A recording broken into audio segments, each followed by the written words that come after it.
Hey fight fans, welcome back to Boxing Legends TV. Today, we'll be taking a look at the tallest men to ever lace up the gloves and fight professionally. The only rule we have for this list is each fighter must have video footage for visual proof.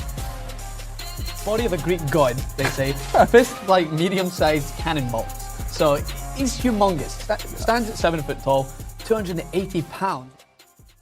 Coming in at number 10, we have the 6'9" current unified heavyweight champion of the world, Tyson Fury. Let's take a look at this. I got you. Look at the chubbiness of him. Okay. Mr. Chubby Checker.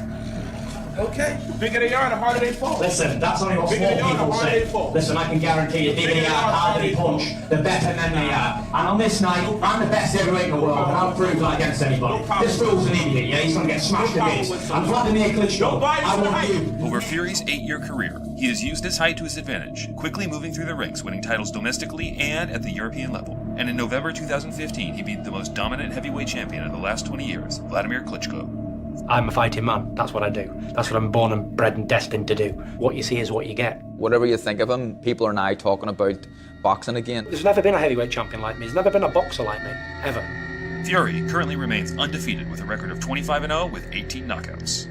At number 9, we have another current active heavyweight fighting out of South Africa. 6'9.5", Ruan the Giant King Visser. Steve, my first reaction when I see Ruan is, dear God, man, what do you eat? I mean, as a boxing promoter, your eyes must light up when you see a heavyweight that's lean, that is this size, that packs this much power. You know, I've got a lot of experience about heavyweights. I've worked with Hendrik Anwandi, Mike Bernardo, Francois Botha, Jan Norkia. I've worked in the Lennox Lewis camp with Emmanuel Stewart. And I can tell you 100% today, Ruan is going to go all the way. Ruan is only at a minor prospect level in his career, with a record of 7 wins and 1 loss. But being the big guy he has scored 7 knockouts in those 7 wins. Only time will tell for Ruan, and we wish him all the best moving forward. Gary on his knees, holding his back, in pain. Hopefully this fight will be able to continue. Right now, Gary looks like he's hurt. Looks like he doesn't want to move. Smashing his way to number 8, we have another South African heavyweight, 6'11", Jan the Giant Norte. Gaining more renown for his impressive K1 and MMA background, Norte retired from boxing in 2001 after being pro for just over 2 years. He used his gigantic size to KO 10 of his 11 opponents, while remaining undefeated.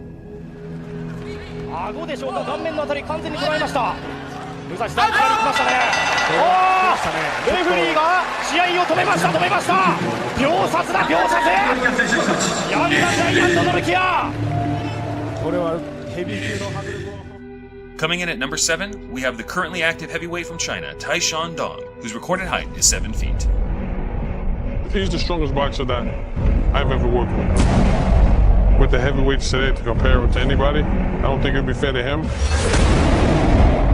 Taishan can compare to only Taishan, and hopefully in the near future, you have guys trying to compare themselves to him. Taishan is currently undefeated with a record of 6-0 and 3 knockouts.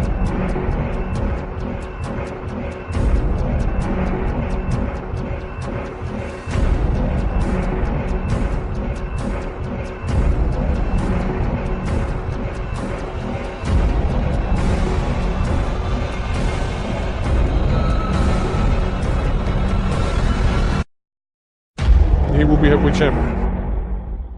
At number 6, we have the 7-foot giant, Marcellus More Than a Conqueror Brown.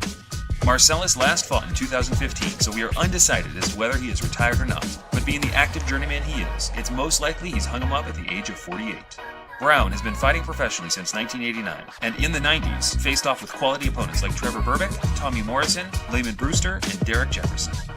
Still, never finding a victory in any notable bout made Marcellus fall under the journeyman category, and since the year 2000, he has pretty much been a stepping stone opponent for heavyweight prospects. Taking the number 5 slot is the tallest boxing champion of all time, the 7-foot-tall Nikolai the Russian Giant Valuev. It may therefore seem hardly surprising that the 32-year-old boasts a record of 43 unbeaten, including 31 KOs. Valuev turned pro in 1993 and quickly became a hot talking point in the boxing world, fighting in Germany, Russia, Australia, America, and Japan within his first 10 fights. In 2005, Valuev had built up an impressive record of 44-0 and proceeded to win his first world title against John Ruiz. After making a few defenses of his title, Valuev would go on to lose to Ruslan Chagaev and David Haye, eventually retiring with a record of 50 wins with 2 losses. Coming in at number 4, fighting out of Kazakhstan, we have the 7'1.5" Yuri Frank.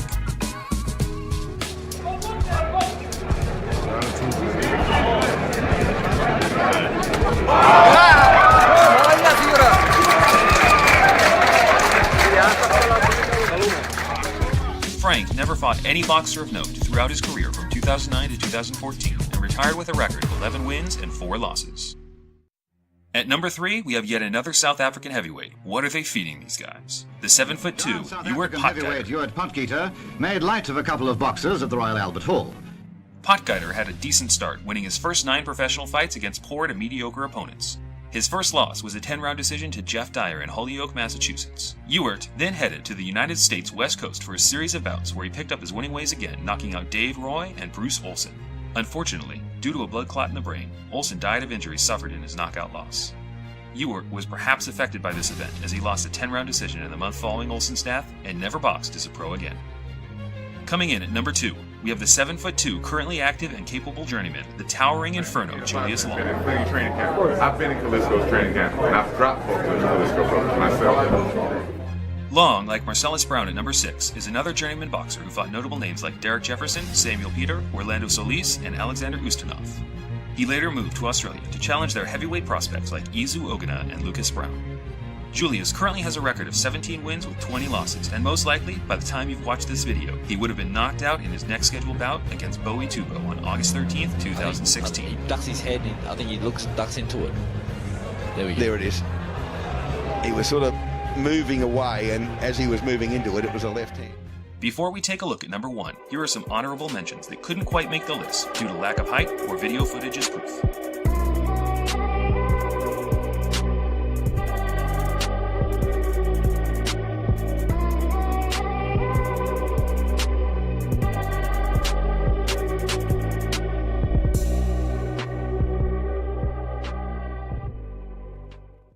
Taking the number 1 slot is the tallest pro boxer on record, Gogia Mitu, a Romanian who briefly fought in the 1930s. According to Guinness World Records, Mitu was a giant, coming in at 7 feet 6 inches tall and usually weighing around 330 pounds. Paris sees the champion Romanian boxer Mitu, who is 7'4" and claimed to be the tallest man in the world.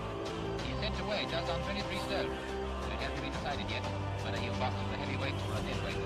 Mitu says he's looking for a suitable opponent, but all the local heavyweights say they're much too busy. According to the Salt Lake Tribune from December 6, 1935, his managers worry about nothing so much as his food bill. 3 or 4 steaks are just a part of a normal luncheon for towering Gogia. Mitu was discovered at a fair by a professional fighter who took him under his wing, hoping to make a great boxer out of him.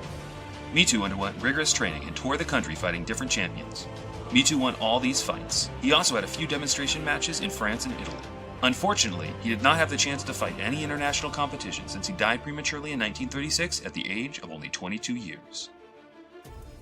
Thanks for watching, fight fans. We hope you enjoyed the video. If so, please leave a thumbs up, and perhaps next time we could take a look at the other end of the scale. This way you look at it, you know, a lot of people look at it and say, oh, it's a disadvantage. Well, yeah, it might be a disadvantage, but, you know, I'm small, but I'm strong for my size. If I come up against someone who's tall and skinny, then I'm not going to go out there and try and like, keep them on my jab and keep it long. You just don't do that. You go in and you try and, you know, I think you work at my advantage, then in close, use my strength. Until next time, fight fans, this is Boxing Legends TV signing off.